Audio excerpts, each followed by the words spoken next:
Hello, good morning children. I am Rukmani Dubey here with a new topic of geography, land, water, soil, natural vegetation and wildlife. If you will see these words, land, water, soil, natural vegetation and wildlife, you will find all these are which type of resource? Natural resource. So in this chapter, we will focus on the natural resources. But I will take only land resource in this video. Then we will take water resource and later we will use other resources. Right? We will take other resources. So here we are with the topic land resource. This is our subtopic. So, children, I think you have learned about domains of the earth in 7th standard, if I am not wrong. And in that, you learn about lithosphere, hydrosphere, atmosphere. Here we are taking lithospheric part of earth. Lithospheric part of earth का जो definition आपने पढ़ा था वो यही पढ़ा होगा. The solid part of the surface of the earth is lithosphere, which consists of plateau, plains and mountains. Here we will not use lithosphere word. We will use only land word. And the definition of land is what? The solid part of the surface of the earth is known as land. What is land? The solid part of the surface of the earth is known as land. It covers only about 30% of the total area of the earth surface. हमारी अर्थ का जितना भी surface है उसका land जो है, land कितने part को कवर कर रहा है? It is only covering 30%. जो बाकी का 70% है वो आपने क्या पढ़ा है? It is covered by water. Right? That's why earth is known as water planet. Earth को क्या कहा जाता है? वाटर प्लैनेट कहा जाता है. Right? So this is all about land. The third is कि लैंड का मतलब ज्यादातर लोग क्या समझते हैं? जैसे आपने कभी होर्डिंग्स वगैरह पे जैसे एडवर्टीजमेंट्स वगैरह में देखा होगा, लिखा होता है land is available for farm house और फिर फॉर एग्रीकल्चर.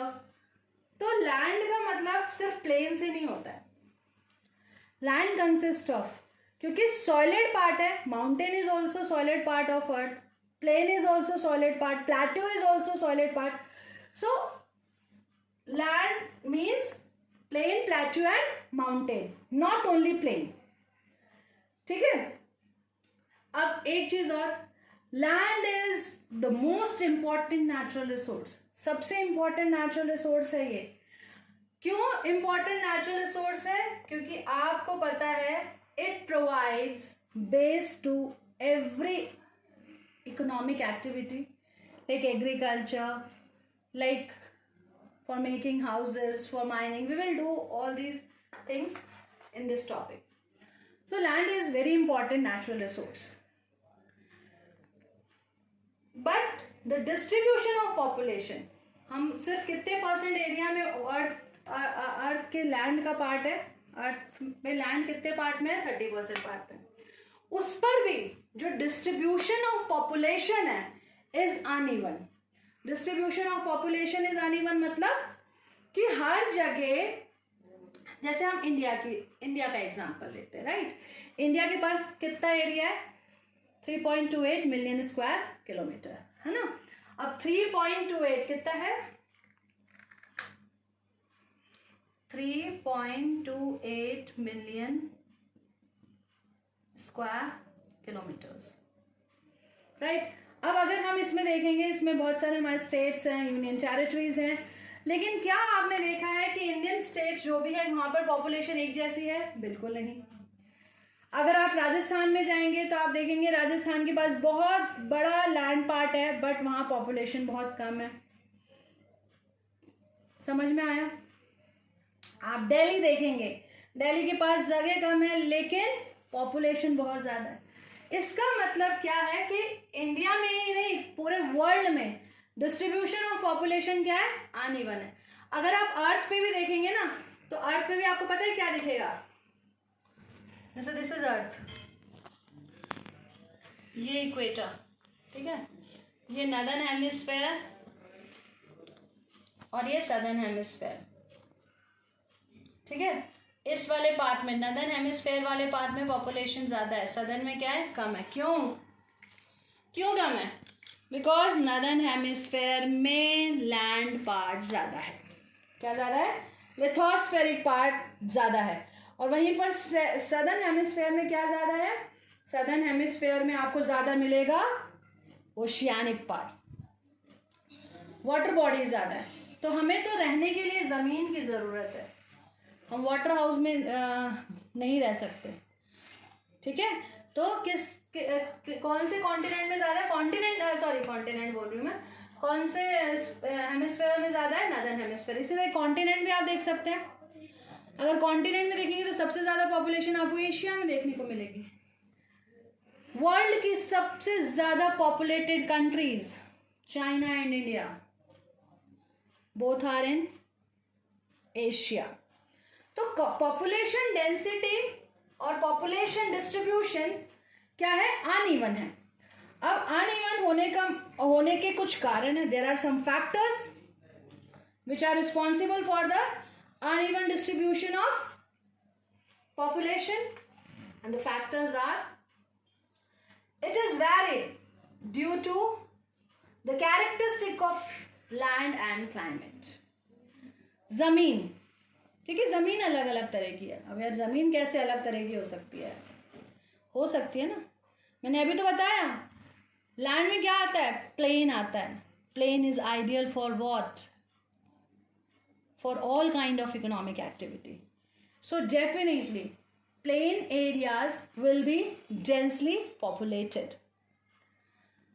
वहीं पर माउंटेन, रॉक टेरन होता है, रफ एरिया होता है, तो वहाँ पर पॉपुलेशन ज़्यादा नहीं रहते, बिकॉज वहाँ पे थोड़ा इकोनॉमिक एक्टिविटी क्या हो जाती है? डिफिकल्ट हो जाती है। तो अगर आप देखेंगे प्लेन, प्लेट्यू और माउंटेन, तो सबसे डेंसली पॉपुलेटेड कौन सा होता है? प्लेन। चाहे आप नॉर्दर्न प्लेन का एग्जाम्पल ले सकते हैं। इंडिया में सबसे ज़्यादा पॉपुलेशन कहीं पे मिलती है तो वो कहाँ पे मिलती है? नॉर्दर्न प्लेन में मिलती है। नॉर्दर्न प्लेन कहाँ से कहाँ तक फैला हुआ है? पंजाब, हरियाणा, उत्तर प्रदेश, बिहार, झारखंड, एंड अगर और चले जाएं आगे तो गंगा ब्रह्मपुत्र में आपका असम भी आ जाएगा, राइट। तो यहाँ पॉपुलेशन बहुत ज़्यादा देखने को मिलेगी। क्या कारण है? Because it's a plain area. Plain area is ideal for the cultivation of crops and we can do any kind of economic activity over there, right? दूसरा चीज, अगर उसके बाद देखा जाए तो you will find that second densely populated areas are plateaus. Why plateaus? Because plateaus are the storehouse of minerals, and minerals help us to set up new industries. That's why the population density of Chota Nagpur Plateau region of India is densely populated.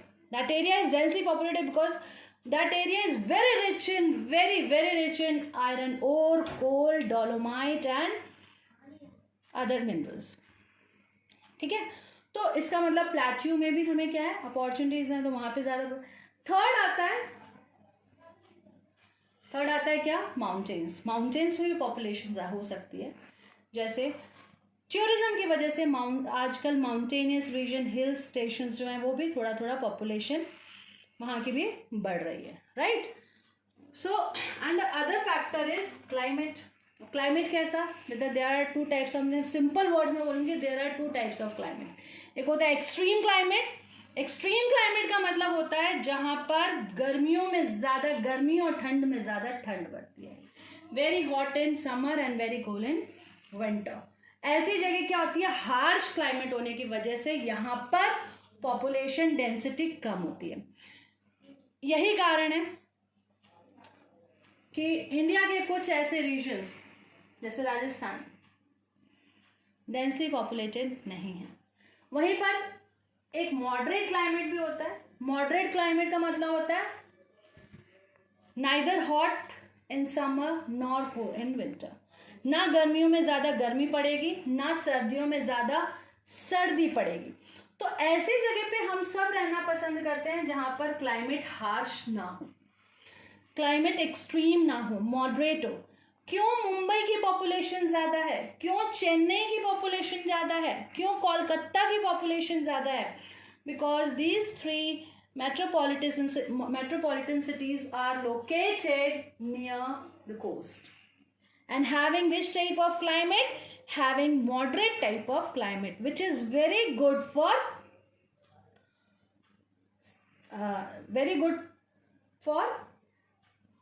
people living over there, right? So these are the causes of uneven distribution of population over earth. Second word is land use. I told you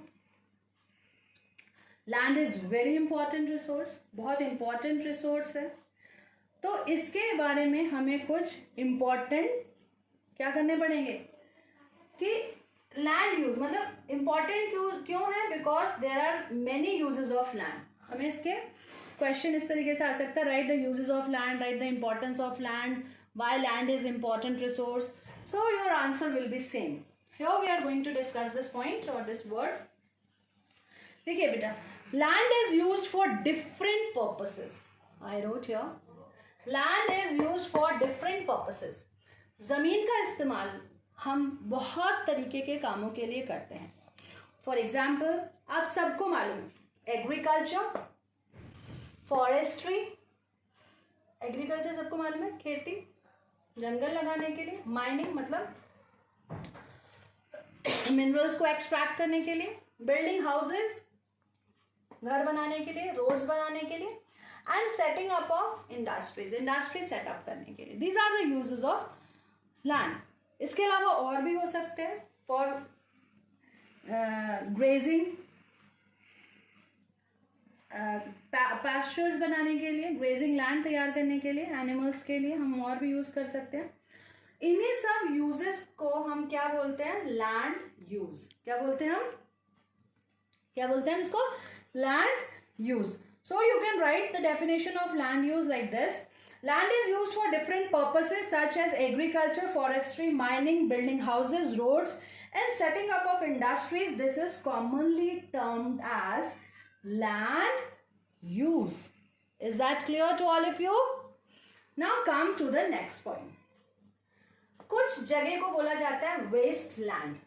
Waste land मतलब land which is not good for agriculture, which we put to non-agricultural uses, जिसका हम इस्तेमाल non agricultural मतलब खेती के अलावा जिस चीज़ में करते हैं नहीं कर पाते, उसको हम क्या बोलते हैं? Waste land. जैसे एरिड एरिया मतलब शुष्क एरिया, जहाँ पे अच्छी बारिश नहीं होती है, जहाँ पे खेती करना पॉसिबल नहीं है. डेजर्ट वेस्ट लैंड है. बैरन लैंड वेस्ट लैंड है. Land which is unfit for agriculture waste land है. जहां पर बिल्डिंग सेटअप हो गई है वेस्ट लैंड है.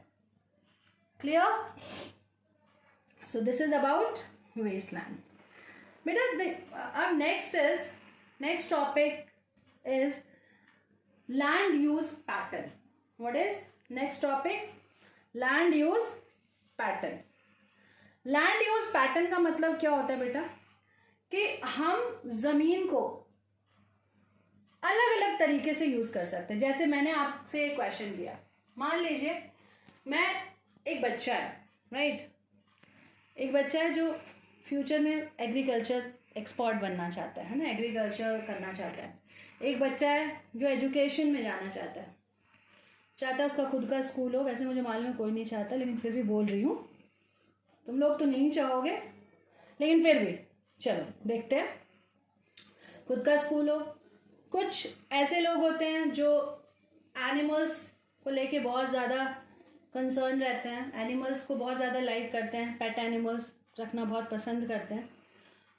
हर इंडिविजुअल के लिए अगर मैं उनको बोलूँगी कि मैं आपको बराबर बराबर ज़मीन देती हूँ मैं, तो कुछ लोग वहाँ पे क्या करेंगे, जिसको एग्रीकल्चर में इंटरेस्ट है he will go for agriculture, जिसको स्कूल में इंटरेस्ट है he will set up his own school, जिसको इंडस्ट्रीज में है वो इंडस्ट्रीज करेगा, जिसने डेयरी फार्मिंग करनी है वो वहाँ पे पैस्चरल लैंड बना देगा।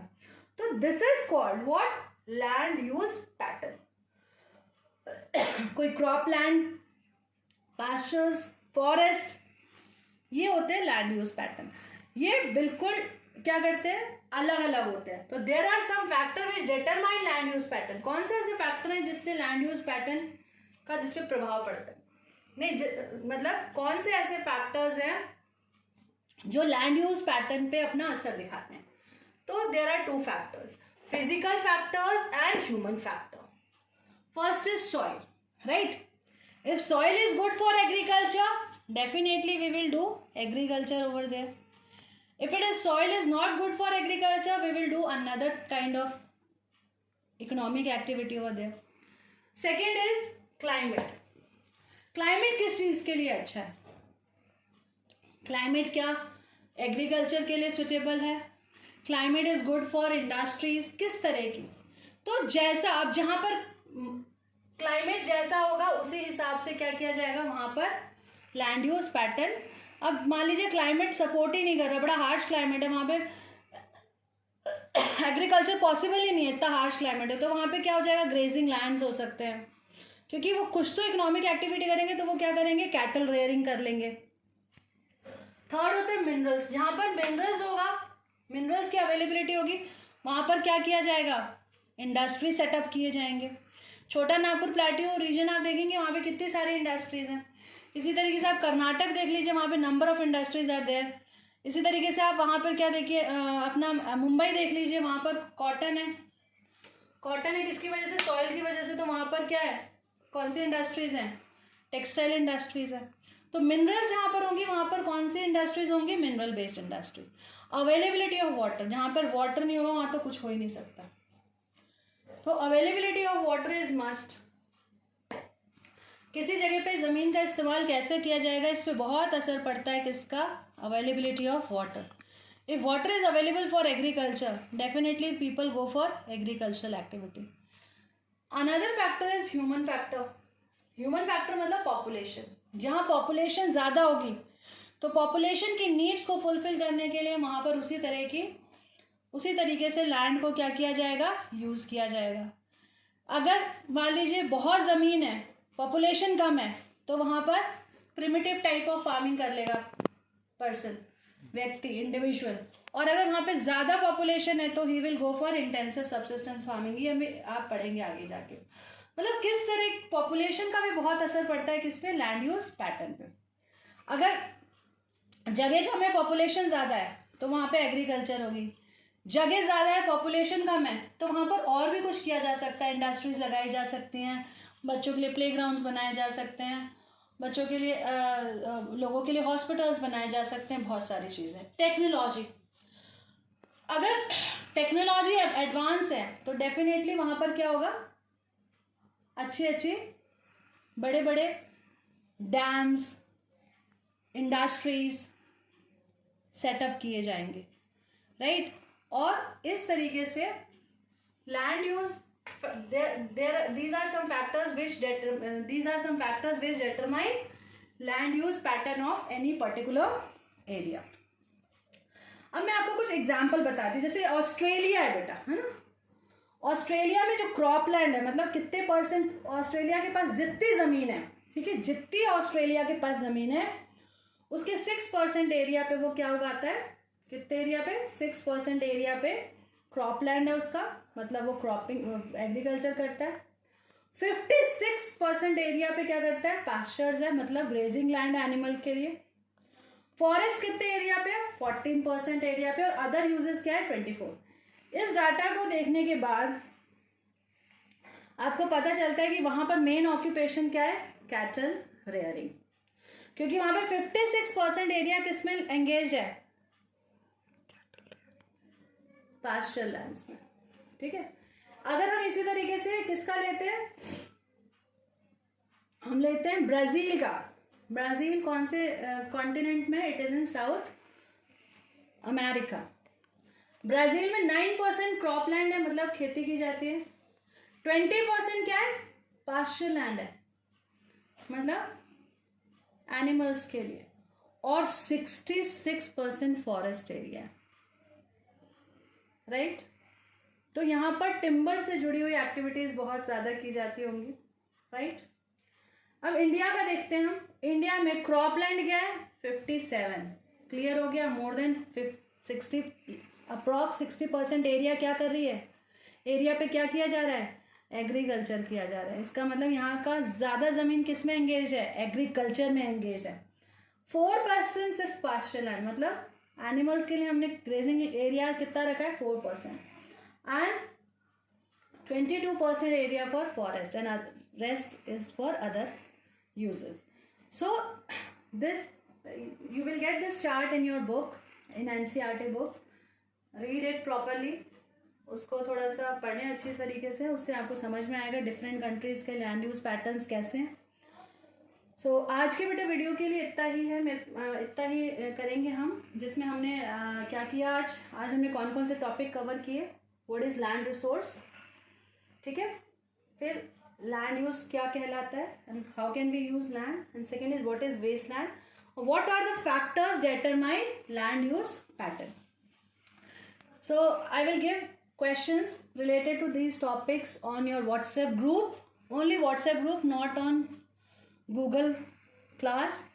You will get this video on Google class, right, but not questions, or maybe if I will find any link I will send some questions. So in next video I will come with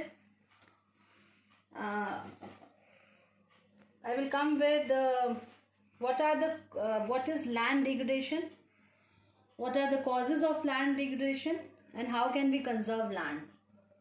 That's all about today's video. Thank you and have a nice day.